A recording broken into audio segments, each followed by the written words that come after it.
Today is not a day to celebrate, but the arrest of Richard M. Allen of Delphi on 2 counts of murder is sure a major step in leading to the conclusion of this long-term and complex investigation.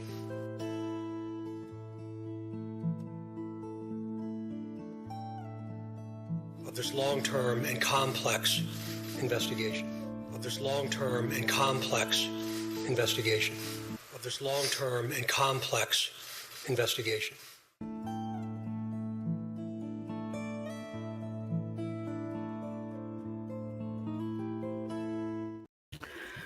What is up, guys? Welcome to Truth and Transparency. Good afternoon. I'm going to jump right into it.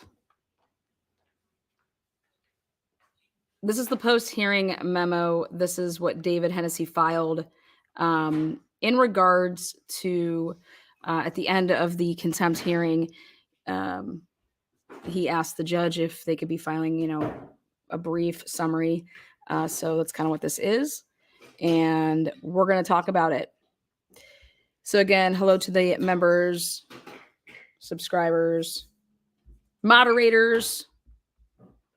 Hope you guys are doing well. As previously argued by the defense, the entire process for pursuing indirect contempt was defective. Love that word there, Hennessy, thrown out. Boom. Defective. Should the court reconsider that argument, the defense would offer some additional authority. Acts of indirect contempt, on the other hand, are those which undermine the activities of the court that fail to satisfy one of the direct contempt requirements. So, State's Exhibit 1. So here he's going to go into these exhibits, which I think is great because everybody was asking about what was, seen in court. So State's Exhibit 1 was the press release from the defense that the prosecution alleged constituted as indirect contempt. All right. This was outside of the scope of the date, though. So Mr. Rosie testified as to the 3 legitimate purposes of the release. Number 1 being that to put an end to the insistent and inordinate requests from the media. Number 2 was to respond to the plethora of detailed information disseminated by the state actors and family members. See Defense Exhibit T, which identified over 130 press conferences, press releases, or media disseminations. So take a look at that.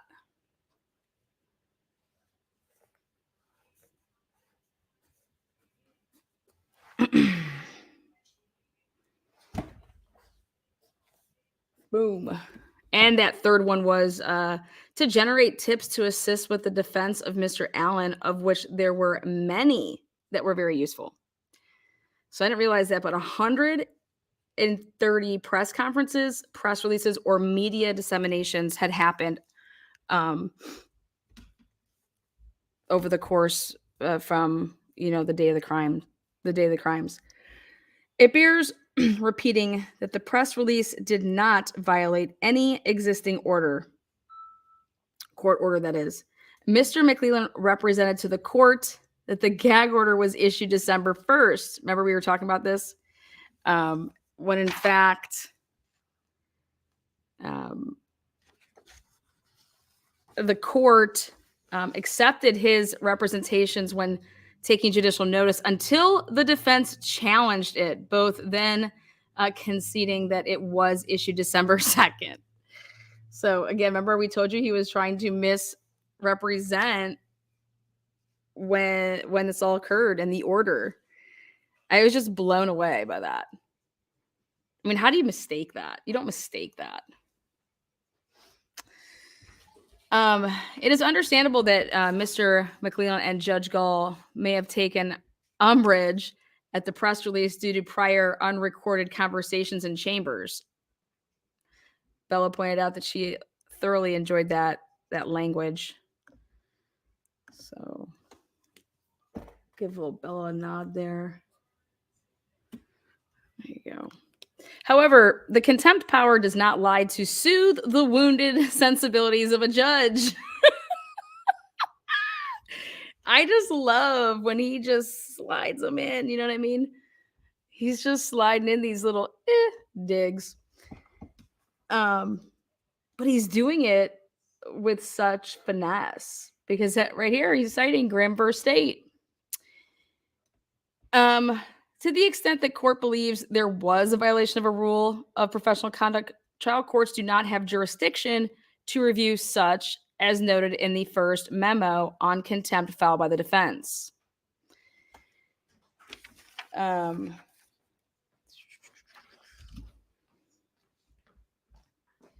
see. Now we're moving on to Exhibit 2 right here. State's Exhibit 2. Okay. It was the attachment. So State's Exhibit 2 was the attachment to the accidentally misdirected email to Brandon Woodhouse. He got it right there, folks. He did not say Woodson. He said Woodhouse there. It was a thumb drive map. Remember talking about that a lot with Mullen's testimony. Mullen's testifying that he made these. Mullins would make these maps so that he could direct the defense where they could find stuff when they were asking. All right. Anyways, so Mr. McLelland complained that it contained names, period. It did contain names, but that was necessary to be able to identify what was where on the thumb drive. I love how he put stuff so that literally a second grader, like it's funny. It was nothing more than a discovery organizational outline. There was nothing in that outline that identified any substance of interviews or conversations with the person named or any other substance at all. And this is what they testified to. Their own the state's witnesses. Okay. Wild. Compared to the leaks of two entire probable cause affidavits, which contain details of the investigation, the disclosure of the discovery of a bullet and gun and others, the thumb drive map was insignificant. So this is where he was saying, if you want to talk about leaks, then let's talk about this, the Ron Logan affidavit for probable cause. Mr. McLelland argued that was a violation of the protective order. First, it was not disseminated. So that's first. Hey, it was not disseminated. The definition of disseminate is to spread widely. You know what I'm loving about this is David Hennessy is more or less writing up motions for me. That email was sent to one single person who was an unintended recipient.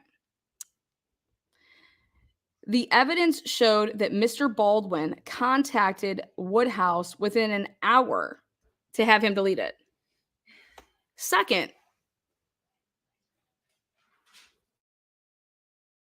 testified concerning an in-chambers conversation where the protective order was intended to prohibit public disclosure through media outlets. His testimony was not contradicted. It was not contradicted. I love it. Now we're moving on to State's Exhibit 3.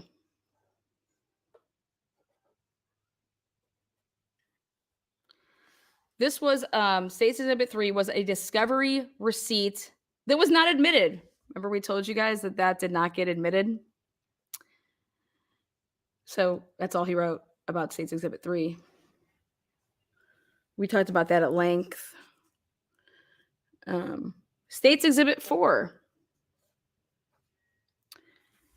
was the email string between, I don't know what he means to say there, Messrs. McLelland, Baldwin, Rossi, and Judge Gall concerning the leaks and ensuing investigation. Mr. Baldwin and Mr. Rossi cooperated fully and without delay. They were open, honest, and complete in their communications to investigators and the court. State's Exhibit 5 consisted of 5 pictures. Now, this has been the big debate. These 5 pictures. State's Exhibit consisted of 5 pictures, which the state alleged were disseminated by Fortson after having received from Westerman. Okay, so Holman testified that he believed, he had seen them at a deposition. That the defense deposed him. Mr. Rossi testified that he received the deposition exhibits and compared them to the 5 photographs rather than rely on memory alone. He then testified without contradiction that 2 of the photos were not created or used by the defense. This is important.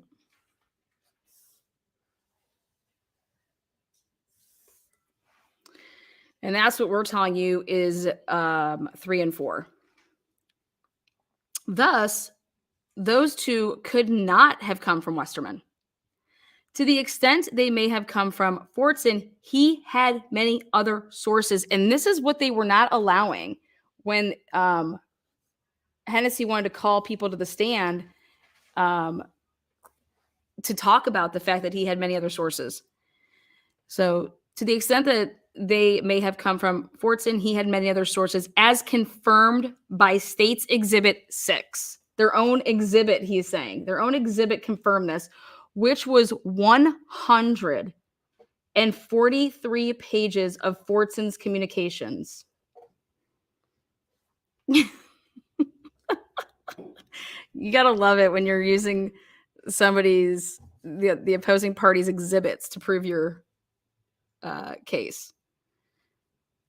The remaining 3 photographs were not offensive and would eventually be public.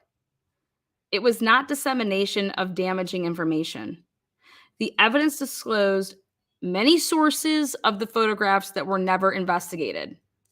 So, again, they could not get into this because this was where McLelland was saying, objection to relevance. This is not what we're here for. Repetitively. The most egregious leak was the detailed probable cause affidavit to search Logan's property. Sergeant Holman testified he asked Barbara, meaning Barbara McDonald, where she got. And she said, from Logan. However, he also testified the search warrant affidavit is never left with the person, just a copy of the search warrant. That's what he testified to, because we were there. That's exactly what happened. Thus, Barbara's statement had to be false, or Holman's a liar. Pick. Again, that paragraph is just wow. Okay, so think about that. He was asked that question.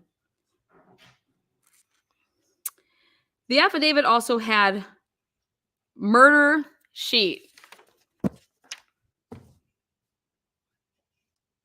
overlaid on every page. Sergeant Holman never asked the murder sheet people. I love how he says that. The murder sheet people. God bless him.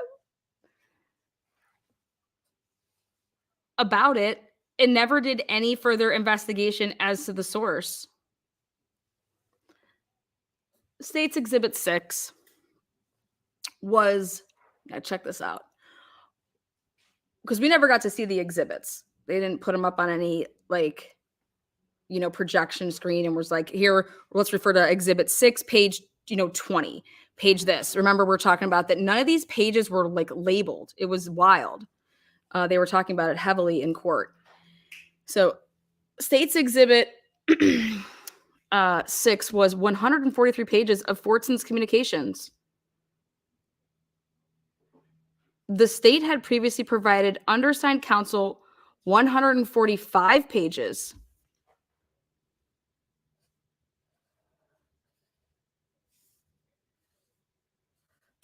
Okay.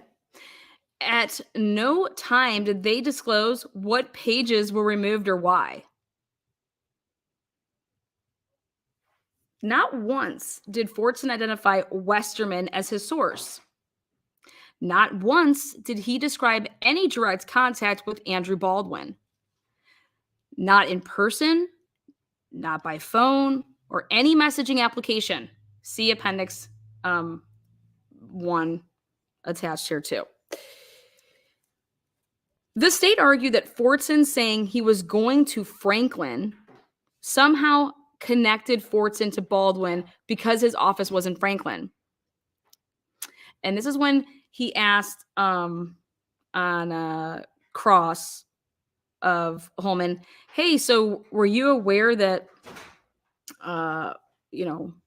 Westerman having a girlfriend in Franklin? Are you aware to any ties that he has there? And he's answering no. Like, he doesn't know a damn thing. So, this is unsupportive. This is an unsupportive leap in logic. I love that. I'm going to start using that. There was no evidence that Fortson actually went to Franklin, and there was no mention of Andrew Baldwin regarding the trip to Franklin. The state ignored Westerman's ties to Franklin. Throughout the 143 pages admitted, there were only 4 references to Andy. The first was that, quote unquote, they may have Messer's phone. Quote unquote, she tried to give it to Holman, but he ghosted her, so she gave it to Andy, end quote. No source was identified for that information, and it was not attributed to Andy.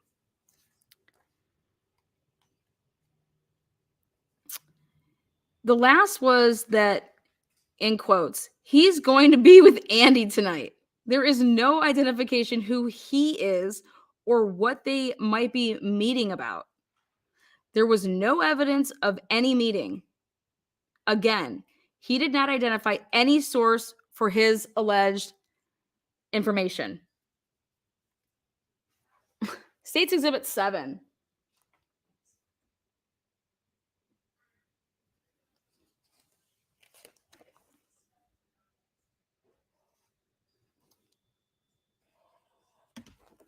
Again, this was Andrew Baldwin's email to Judge Gall, copying all the other attorneys. He began by saying, "We want the leaker caught." He related what he knew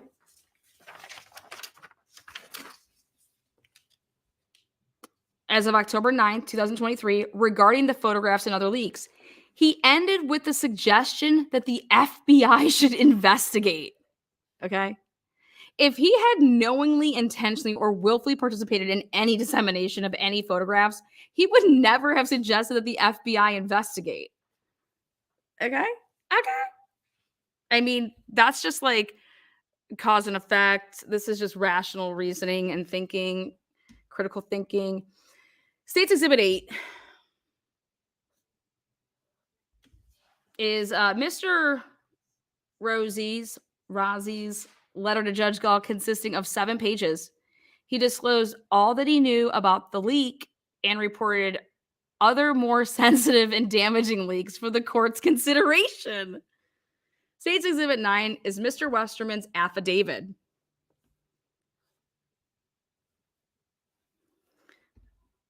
Which clearly establishes that what he did was not known by Mr. Baldwin and that Mr. Baldwin did not participate. He admitted that what he did was without any authorization whatsoever. Those are their exhibits. State Exhibit 10 consists of 20 pages of back and forth messages between Mr. Baldwin and an unidentified person. The state, this is where they sucked out some iCloud information from, there's no dates, there's no timestamps, there's no nothing. The state alleged that the person was Westerman. That exhibit was admitted over objection because it contained Mr. Baldwin's mental impressions and work product and failed to identify the other participant. Mr. McLelland read that exchange with advanced knowledge that it was communications regarding consultation on the case. He never should have read it. Now, this is what Jose Baez is oral arguing at the moment in the Shanna Gardner case, the murder for hire case in Florida, literally right now, that the state intercepted and went through all of this private communication between lawyers, client attorney privilege information. So, so not only is everything what he says up to this point, but hey, you should have never been reading that in the first place. Mr. Rossi testified about an in-chambers meeting with Judge Gall, Brad himself, Andrew, Nick McLelland, and perhaps one other prosecutor involved in the case early on.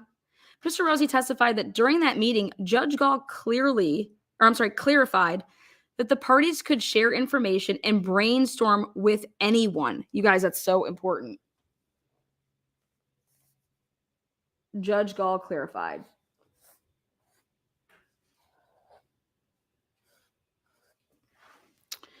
That the intentions of the gag order was only to prevent the parties from holding press conferences, sending out future press releases, and conducting interviews with media.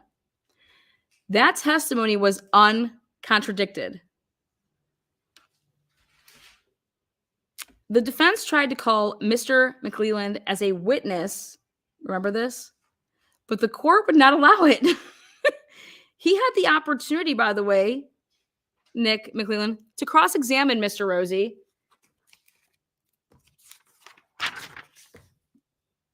regarding the conversation, but did not. The court cannot rely upon its own memory without being a witness, which would relate back to the defense's request for recusal. Can't. This is why Nick was asked to recuse himself from having any involvement with this. They wanted to call him as a witness. Again, objected to. And then the court said, yeah, no, we're not going to do that.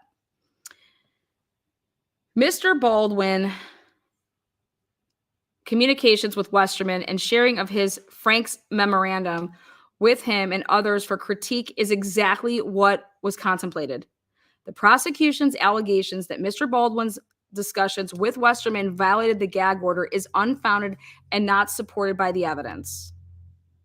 Additionally, Sergeant Holman and Mr. Mullins testified that they were aware that Mr. McLelland was exchanging information with Gary Bordet.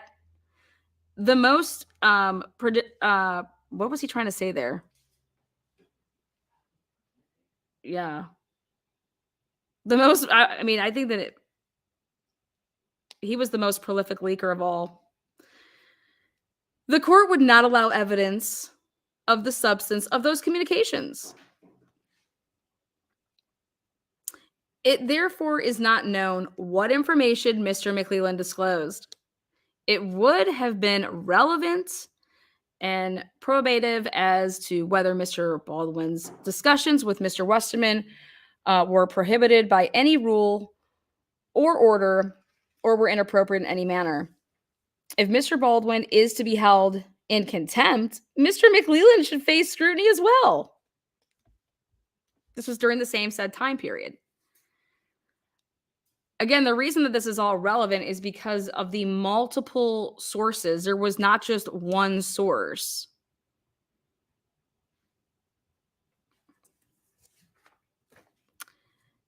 Attorneys with combined criminal defense experience of 120 years testified that they would routinely consult with both lawyers and non-lawyers about the evidence in a case during trial preparations. Remember, these were Hennessy's first three witnesses. They all said it was crucial to trial preparation and explained why. Those lawyers testified as to sending and receiving misdirected emails. They would address those mistakes exactly how Mr. Baldwin did. They also testified contrary to Mr. McLelland's argument that Mr. Baldwin should have reported to him and the court. that it would not cross their minds to report such events to a prosecutor or a judge. Notably, there was no evidence of any obligation for Mr. Baldwin to report the accidental misdirected email to the prosecution of the judge. Furthermore, he had taken immediate corrective action and reasonably believed it had been resolved. Each of those lawyers, now, if memory serves me correct, this Woodhouse, when he was doing his little channel interviews, do you know that he was talking what this was all about? He was going hard for McLelland and the abuse in jail. Yes. Yeah, that's what I said on his channel. On his channel, he was doing videos talking about Nick McLelland's abuse. I don't know if you guys have ever saw those videos, but he wanted to expose Nick McLelland's abuse while in jail, well, behind bars. Like, it's wild shit.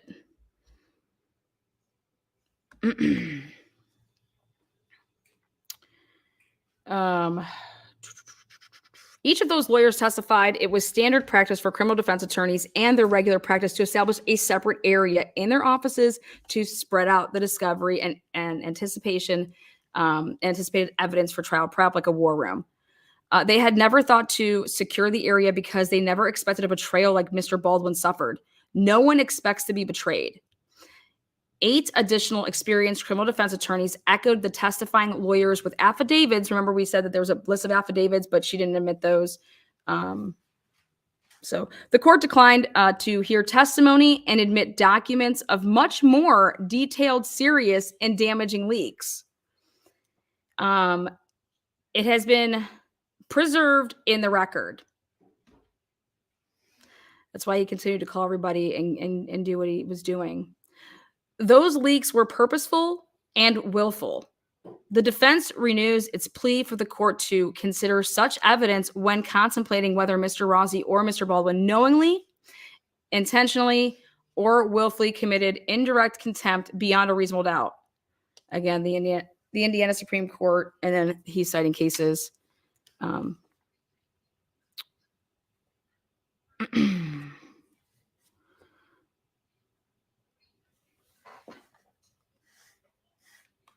Again, based on State versus Schumacher, that the appropriate standard in an indirect contempt proceeding is beyond a reasonable doubt.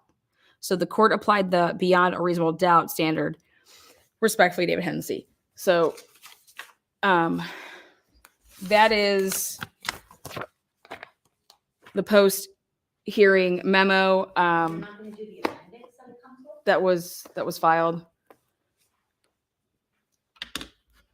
The appendix that was filed? Yeah, that accompanies that, like how Hennessy just wrote, see the appendix. Yeah. That's attached. Yeah, we can do that. I would do that. Go ahead and send that on over.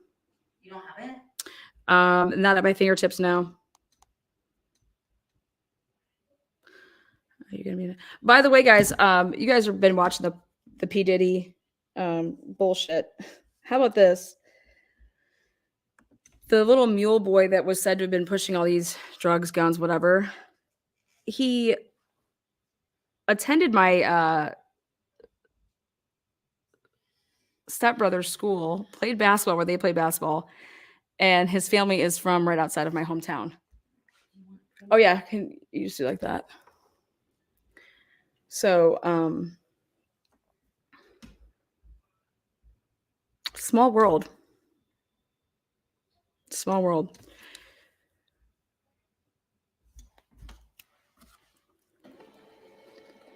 That kid was they say like a standout player. Doubtful.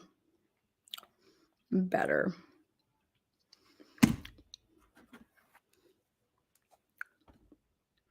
Jen's killing it today. You doing Pilates, Jen?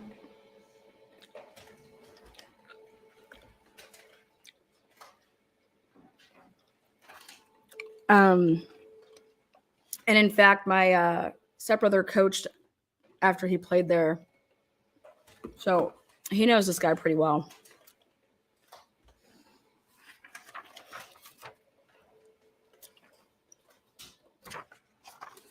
Okay. Thank you. Is it just these? There should be 4 pages. Okay, perfect. Got it. That's the thing that Hennessy filed with. That was. That's the appendix. Mhm. Yeah. Got it. Thank you.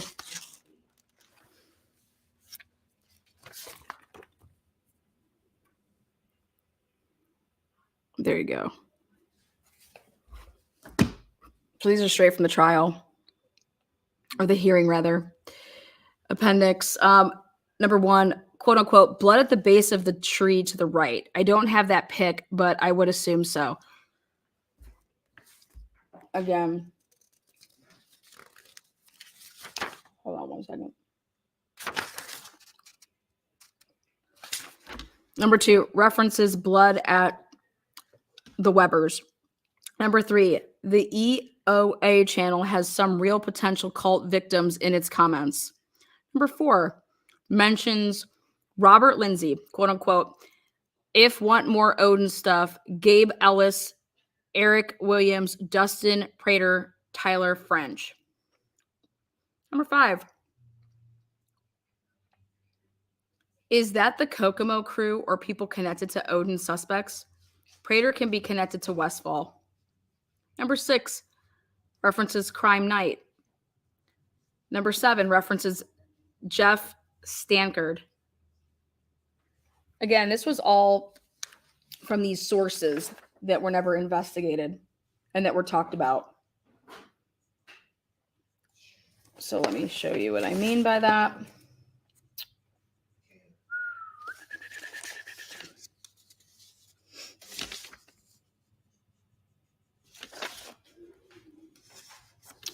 Not once did Fortson identify Westerman as his source. Not once did he describe any direct contact with Andrew Baldwin, not in person, not by phone, or any messaging application. See Appendix 1 attached here too.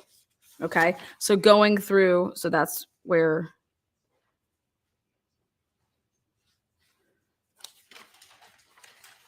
Right here.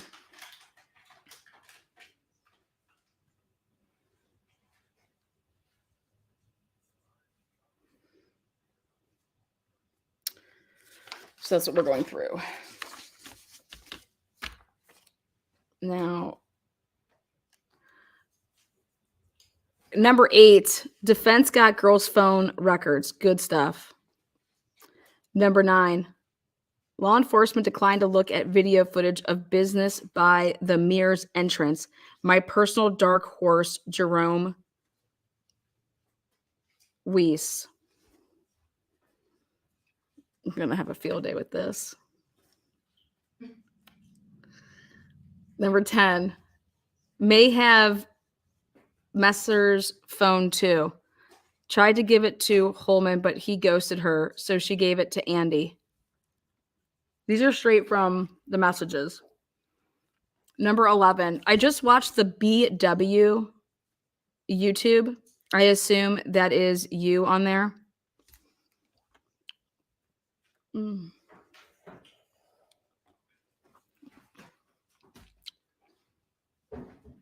BW is Brandon Woodhouse.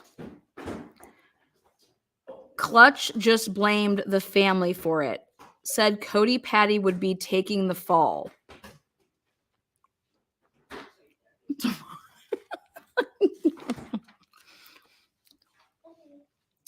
Number 13, Andy had audio of Professor. This is the opposite of what Sergeant Holman said. Professor said the opposite of what Holman said he said. Number 14, judge going to set a suppression hearing, but Andy is looking for clarity. Number 15, references the interview with Professor Turco. 16, references Jennifer Scully. Is she from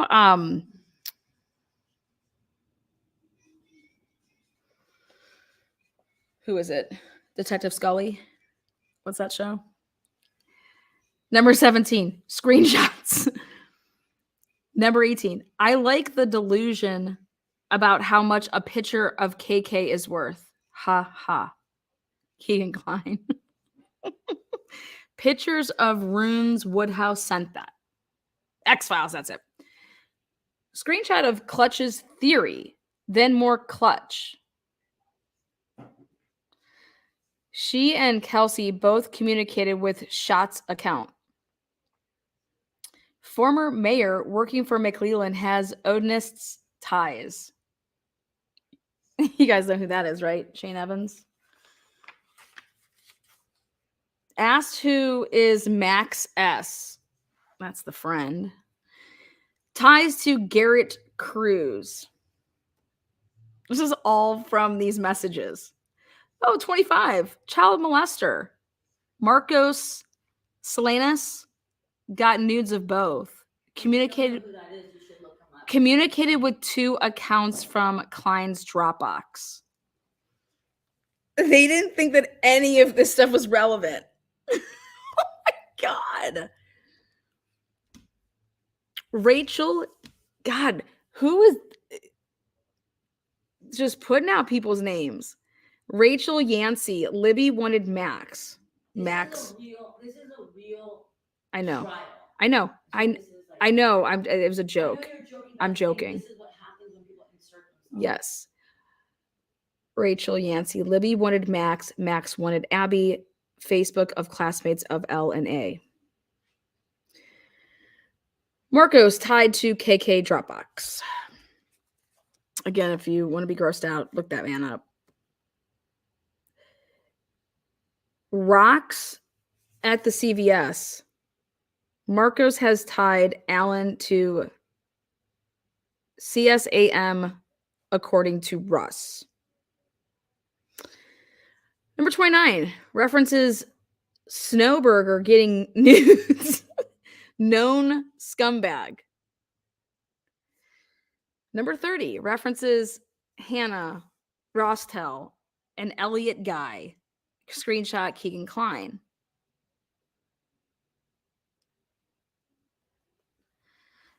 (31) Side by side of sketches. The defense never made such an exhibit. See? References Joe Lewis as Jive.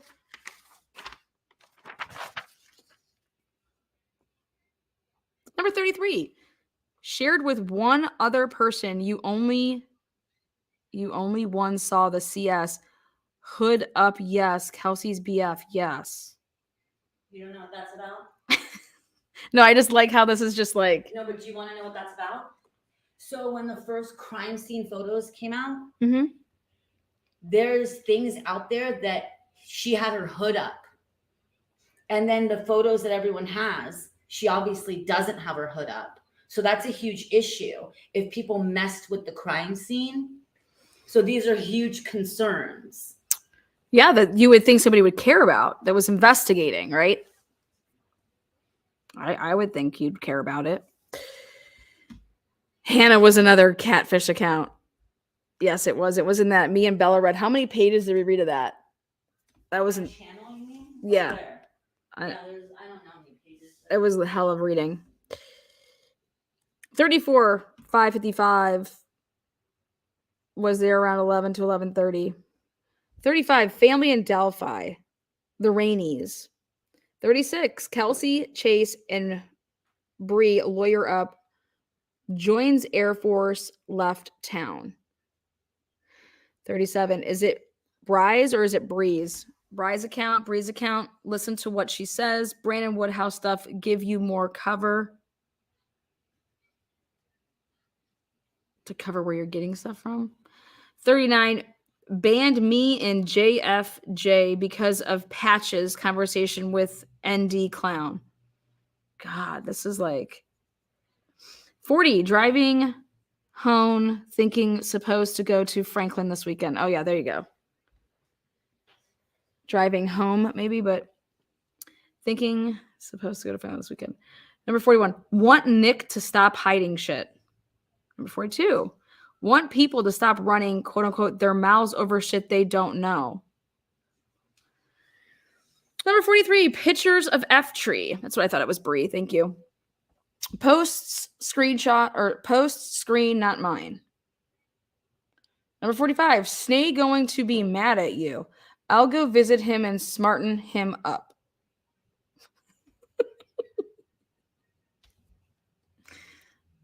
a conversation. Number 46, Journey banned me for no reason. Banned from posting facts. 47, reference to Barbara. Number 48, picture of F tree has full picture with evidence label. Oh, that's interesting. Me. Number 49, want to clear up false information. 50, Abby's grandma said thanks. Damn.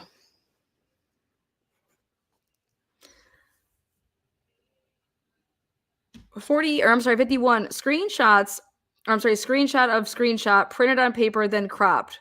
3/20/18 stuff.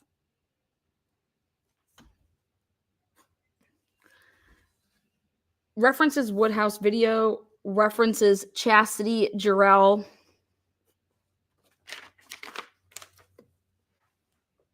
54, message from Holman where he contacts Woodhouse. Got more coming. Told no rocks about everything. Elvis Fields duped by Mike Thomas. Number 56. He's going to be with Andy tonight. Talking about me going down Saturday. So again, if you want to reference back to what Henderson wrote, Yeah, so he had just talked about these quote Andys, because it doesn't say Baldwin, it could be any Andy. Yeah, the argument. but also this is about you talking about me going down Saturday. This was also to do with it could be when we're talking about, that's why he had the 3 lawyers testifying to using layman people, not lawyers, to do, war room type stuff when you don't talk to lawyers about to get advice with the jury and how they're going to take something, because lawyers don't make up your jury. It's like very, very small ratio. 57, you and Brandon and these guys. 58, another source, Kelsey. 59, references Doug Rice, Jerica, and Anna Evans. 60, Rally told Mary, picture of Duvall, Drake French saw. 61, quote unquote, they are implying the lack of photos of the bodies, end quote. IDK, someone sent them to me, quote unquote, not sure what Matt is implying, end quote. Did someone tell him they saw them, question mark. Did someone show someone else, question mark. I just don't know. Number 62, my wife just left me. Oh my God. You don't remember that? No, I'm just like, it's so how random this is. This is exactly what this is giving me. This is giving me 2021 vibes. This is me on the opposite end of something when somebody is telling me about all these people in a chat that I was in. And I'm like, who are these people? I have no idea what you're talking about. No clue. This is giving me vibes of 2021 for my life. But right here, where is it? My wife just left me. Quote unquote. You know what that's about, right? What's it about? It's about when Fortson, when his wife, when all this was going down, Fortson's wife had just filed for divorce. Okay. I mean, what do you mean, okay? That's what I figured. I mean, I figured it had something to do with one of those 2 dudes. Number 63, Mark, talk to me, please, end quote. Mark Fortson is being not the person that's saying Mark. 64, sketches confidential, rather not from me. Assume under gag order. Shared with one another. You are only one saw CS hood up. Number 65, Nick drunk at bar. My cousin was there. Nick said Cody Patty should be worried. 66, I know he does blow too. That's cocaine. 67, are you going to release it? I can't. It is obvious pictures of this stuff and not originals. Boom. These aren't originals. And 69, BG was Carl Abbott, bridge guy. You know who that is? Carl Abbott. Is this? let me give you an article about Carl Abbott's wife. Okay. Everybody, if you want to go Google Carl Abbott. Okay, let I me would explain suggest something you really do quick, that. though. What I just read through, okay? You know how we just discussed that there was 143 pages worth of messages? So what Hennessy took from those messages is he wrote out 70 lines from it to say, you have Andy, the name Andy, 4 times with nothing that makes any sense, right? This indirect contact, right? There's nothing here. But I want to point out 70 times other things that you should be like, what the F? And these are all these other like, where is this stuff coming from? This isn't coming from, again, this is supposed to be Westerman and Fortson, talking, and all of this stuff, like, this is all the stuff that's in these messages. And you're just totally ignoring all of this other stuff. And so then we come to Carl Abbott. Yeah, Carl Abbott. Now, Carl Abbott, this is number 69. BG, bridge guy, wouldn't it be is, but whatever, was Carl Abbott. So I'm trying to pull up the info right here. You're going to pull it up? I'm going to pull up a picture of Carl Abbott if I can find one. Well, that's not necessarily the most important thing here, but sure, go ahead and pull that up. But you got it, I think.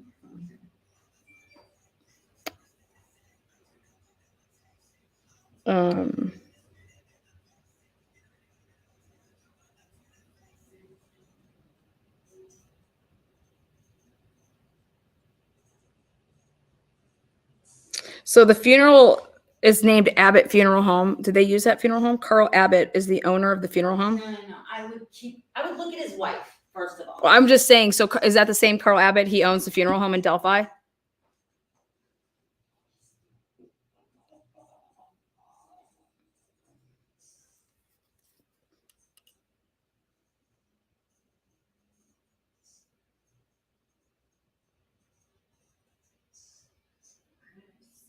I sent it to you.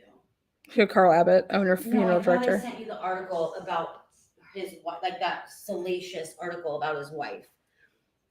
I don't know who I sent it to. I guess if I can't, you gotta check. Here it is. 2010. Look about this. 34-year-old Okay, so do you want me to read this? Yeah, sure. So here's this article from 2010. Okay, according March to 10th. Yeah. Is that the article I sent you? Well, it's from the Carroll Comment. Yes. According to the Carroll County Sheriff's Department, 34-year-old Leah Abbott of Delphi, wife of former county council member Carl Abbott, was jailed March 4th on 5 counts of seduction. I mean, you could say a Class D felony. A Class D felony. Abbott was released on bond. And when I say C, you guys know what CP is, right? So just put that in. Abbott was released on bond the following day, and an initial hearing is scheduled in Superior Court for March 18th in the evening. Carroll County Court Judge Jeffrey Smith appointed Tippecanoe County Chief Deputy Prosecutor Kristen McVeigh Tuesday as a special prosecutor in the case.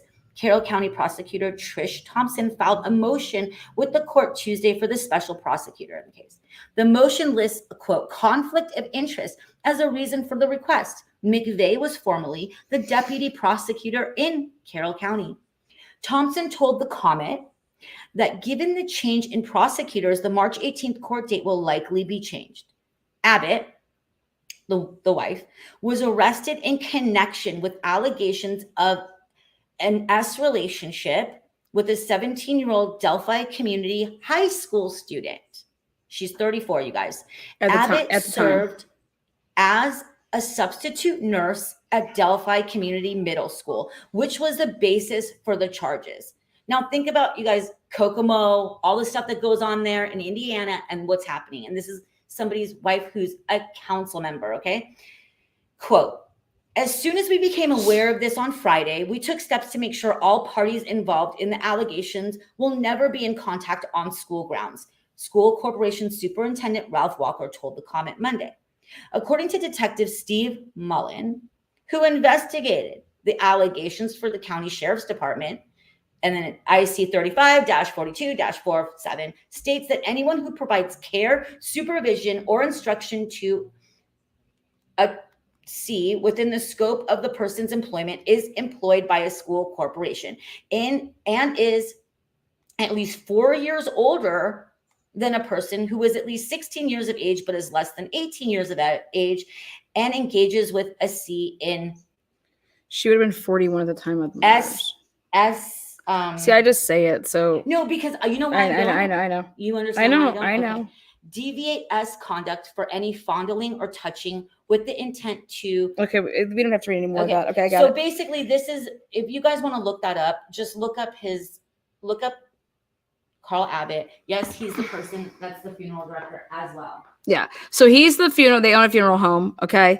This is the wife. So this happened in 2010. She was 34. So now in 2017, she would have been 41. Okay. And so did they make it through this? I don't see any signs of a divorce. I didn't follow his wedding nuptials and what he did, but I don't know if I would stay with somebody who is that depraved, but if it's just interesting that people think that he's BG. So let's see our staff. Let's see our staff really quick. Do it. Our staff. Who we are.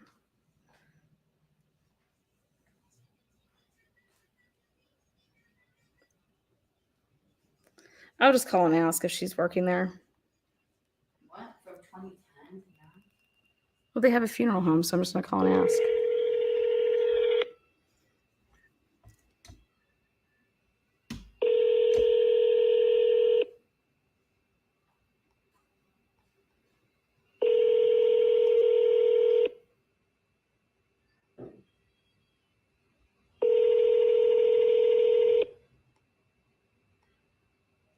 Abbott Funeral Home. How may I help you? Oh, yeah. Hi. I was wondering if Leah Abbott worked there. Well, my name is Kanda. I'm actually assisting with calls now. Who's calling, please? Oh, this is Lana.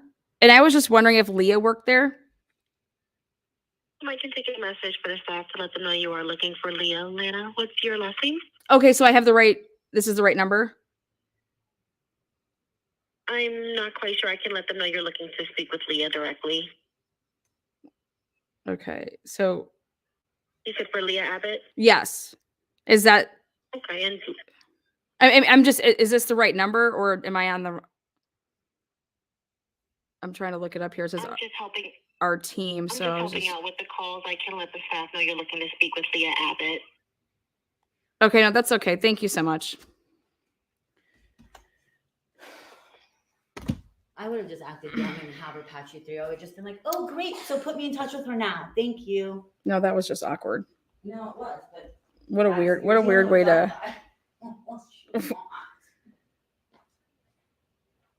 Why would you take a message from me if that person doesn't work there?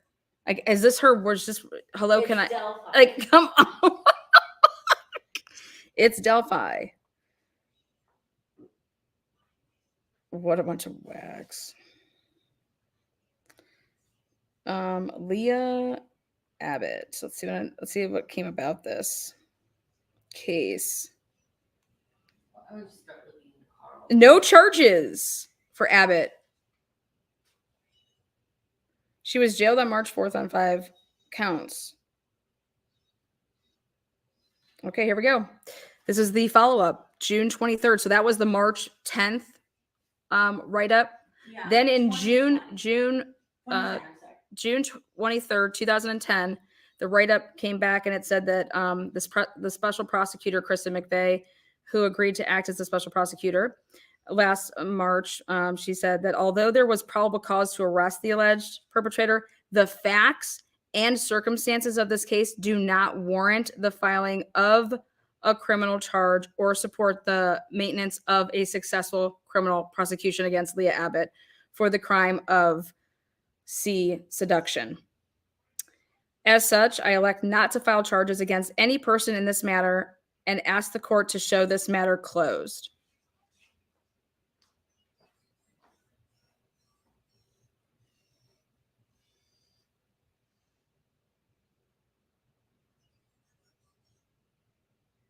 Dude, they've been pushing this shit on. No wonder this happened. You guys want to talk about Roots? March 10th.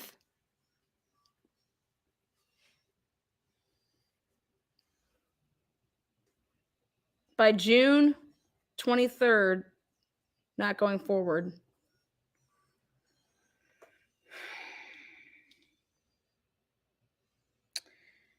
Let's see.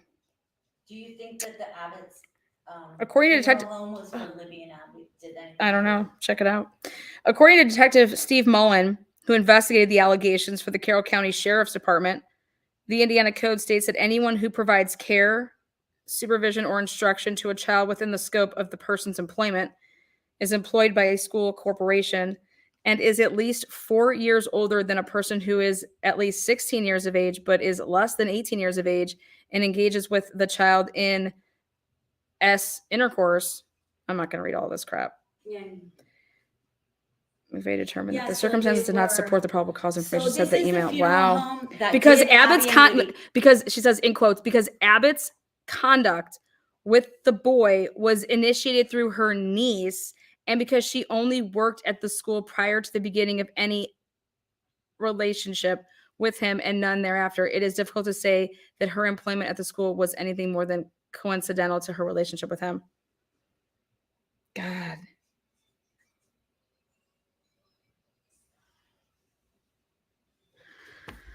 So do you want to hear about it or not now? So yes, the Abbotts donated services for Abby and Libby for their funeral services.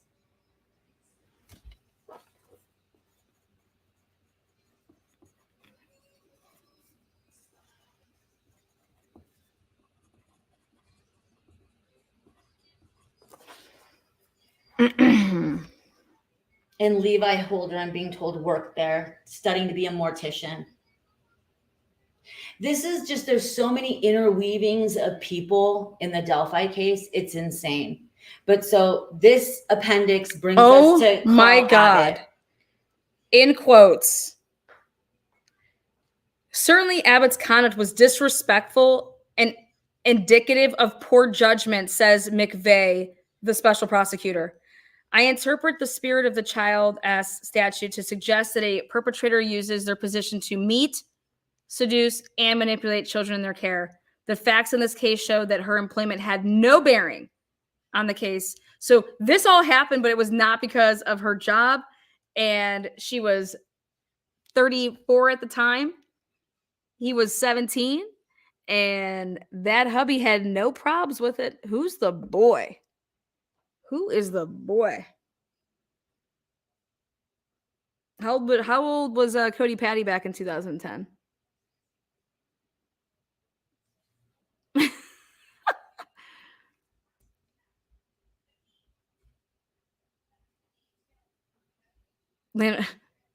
Okay.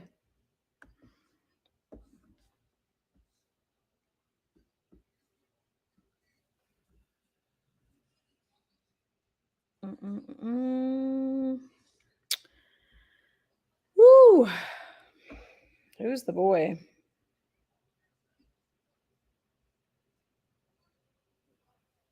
Wow.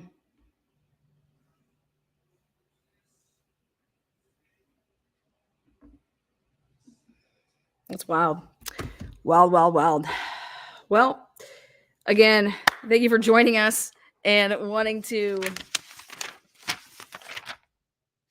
get this all out on the record. You guys are awesome. Again, it's the little half marathon here. Just moving on to the next case here. Join me. There's a other link because I want to keep these cases separated.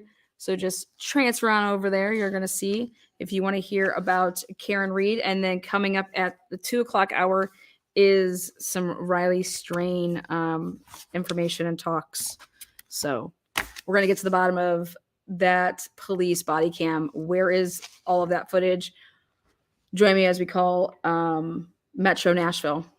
See you guys soon. See you guys in just a minute as we move on over to the next live. Again, thank you, moderators, members, subscribers.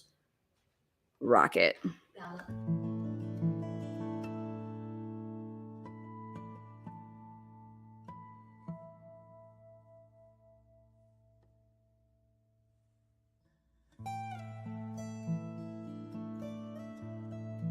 Today is not a day to celebrate, but the arrest of Richard M. Allen of Delphi on 2 counts of murder is sure a major step in leading to the conclusion of this long-term and complex investigation.